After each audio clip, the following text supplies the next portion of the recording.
Welcome back to Classic Car Restoration. The original rear axle in our 1962 Thunderbird Sports Roadster project car has a 3-to-1 gear ratio and an open differential, hardly the ticket to hot performance. But we can improve on that by going to a 3.5-to-1 gear ratio and a limited slip differential for better traction and better acceleration. The big difference between a limited slip differential and an open differential is the fact that the limited slip supplies power to both rear tires, whereas the open differential only supplies power to the tire with the best traction. Before we get started on the differential, we need to remove the wheels and pull the left and right axle shafts. Our restoration expert, Keller Wallace, helps me with this process. The differential can be difficult to handle alone, so it's a good idea to have an extra pair of hands. We do the same on the other side, pulling the wheels off, and we remove the passenger side axle. To get to the differential, Keller and I remove the drive shaft by removing the U-bolts that hold the drive shaft to the differential yoke. We repeat the process as we did when we changed out our universal joints, removing the U-bolts on both sides, and then pulling the universal joint and drive shaft out. Keller then removes the nuts that hold the differential into the differential housing. You can use an air-powered socket or a hand tool to do this job, but always remember to take care when removing fasteners so that you don't strip the threads in the process. With the housing nuts removed, we can pull the differential. We'll use our catch basin to collect the gear lube when we open it up. With a twist of the jack stand, the differential shifts and pulls away from the axle housing, cracking the seal and releasing the old gear lube. After it's drained, I can lift the differential off. Remember that it can weigh as much as 100 pounds. I can then clean out the housing and wipe away any excess gear lube. It's really important to remove any traces of the old differential gasket or you'll have a leak. A razor knife helps with this process. Be sure to remove all of the small pieces of old gasket. And then Keller cleans the surface using brake cleaner. This can be sprayed on and left to sit for a few minutes to loosen any residue. In case you wondered, the Ford 9-inch rear axle gets its name because of the diameter of its ring gear, 9 inches. Now, the next step in our mission is to prepare the differential housing for the gasket. We start by using some spray gasket adhesive. This is like glue that'll keep that gasket stuck, keep the gear lube inside of the differential and off the driveway. Gasket itself also gets sprayed on both sides. Again, it's glue to make sure that we don't have any leakage. And the gasket goes on, seating it in place and pressing it down to complete the seal. Okay, finally the differential face gets a little shot of the adhesive. This won't hurt the gears. And the new limited slip differential goes up and seats nicely on the axle housing studs. Then the nuts go back on, just by hand at first. Then I use a power socket wrench to tighten them down to snug. And then I go back around and tighten the seal using a hand tool. Again, it's important not to go too tight or you'll risk splitting the gasket and causing a leak. The drive shaft goes back on. I slip the front end into the transmission housing first, and Keller fits the rear U-joint into the yoke. The U-bolts go back on, and the U-bolt nuts are tightened back up. The axles go back on, slipping each one in carefully and adjusting it until the splines seat in the differential. That gets tightened down. The brake drum goes back on and the wheel goes back on. Then the lug nuts are installed and tightened. The final step is to fill the differential with gear lube. I open the differential fill plug and add enough fluid to fill the chamber up to the hole. The fill plug goes back in and we're all set. The rear axle upgrade is a sure way to increase performance and get better acceleration. Another way to get more performance is to allow the engine to breathe better. When we come back, we're going to install a larger high-flow exhaust system.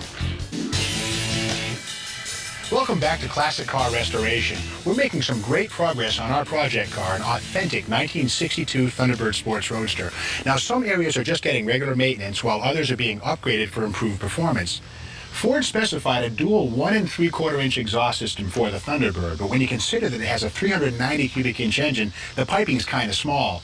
Now you have to remember that an engine's basically an air pump. The more air you can get in and out, the more power you can make. So while we could get correct reproduction 1 3/4-inch tubing from the aftermarket, we're going to upsize to 2 1/4-inch tubing for more power.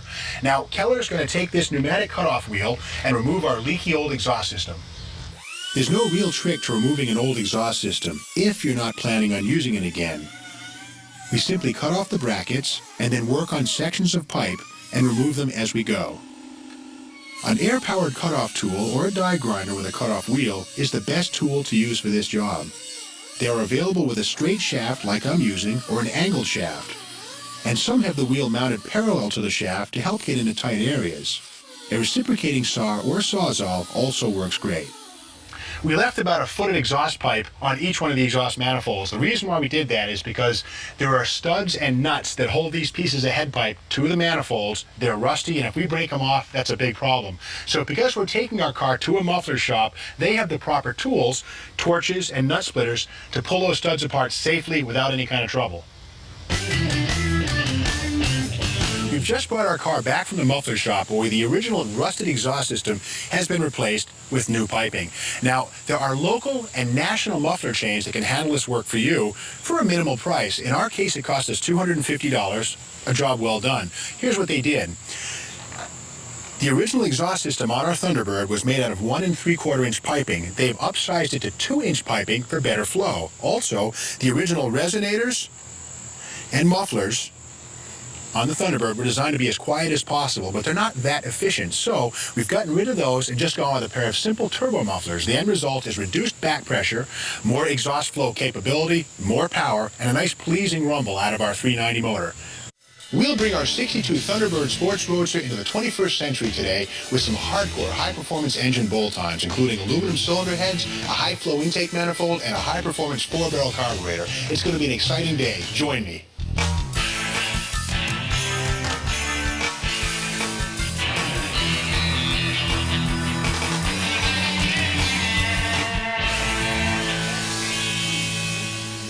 Welcome to Classic Car Restoration. I'm your host, Steve Magnanti. Now, our 62 Thunderbird Sports Roadster is a real classic, but it's suffered 40 years of wear and tear, plus a whole bunch of years sitting in somebody's garage. Now, we've made improvements to the braking and all of the systems that allow us to drive the car, as well as an upgrade to the differential and exhaust system for a little better acceleration.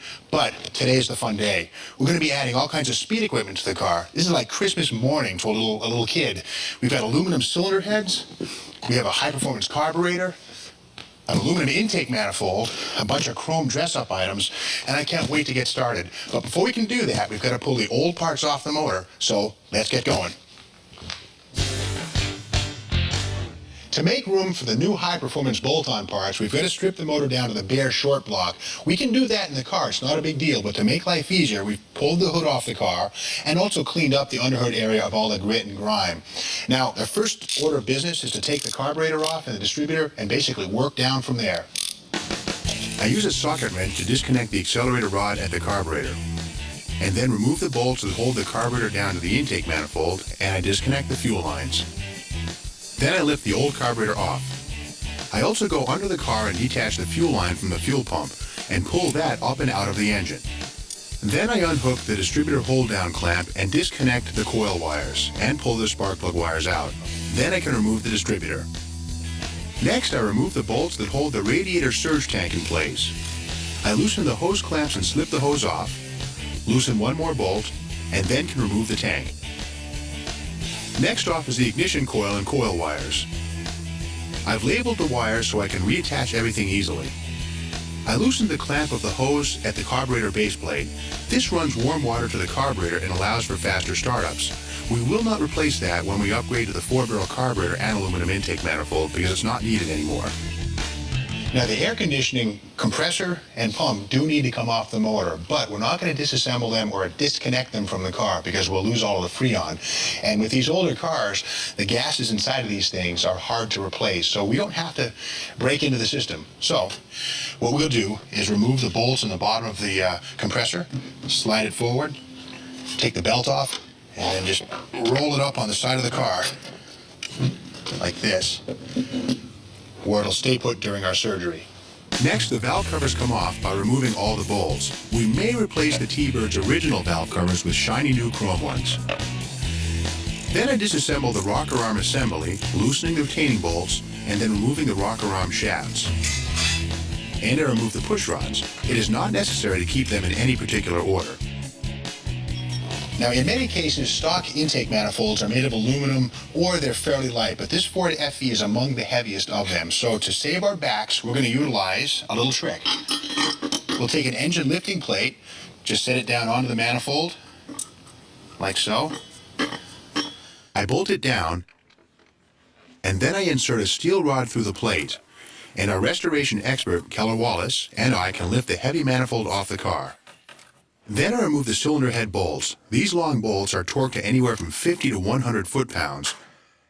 So I use a long breaker bar and a lot of muscle to loosen them up. Then I can remove them.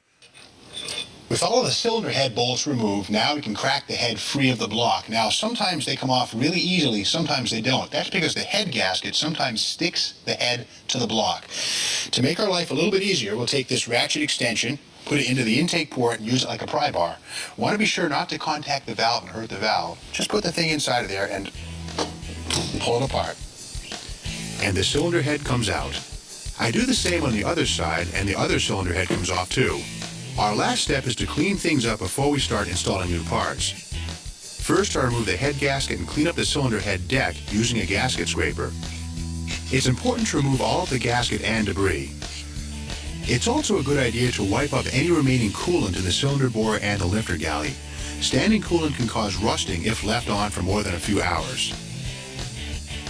Then I use compressed air to remove any debris left in the bolt holes, which could prevent the bolts from torquing down properly. And finally, I clean the deck with brake cleaner or carburetor cleaner to remove any remaining residue and to make sure the deck is absolutely clean. Our 390 is stripped to the short block, it's all cleaned up, and it's ready for surgery. That surgery is going to include a fresh set of cylinder heads, an intake manifold, and a carburetor. We'll do it all when we come back. For complete steps on how to disassemble the top of an engine, visit our website at DIYnetwork.com. When we come back, we'll install new cylinder heads and adjust our rocker arm assemblies.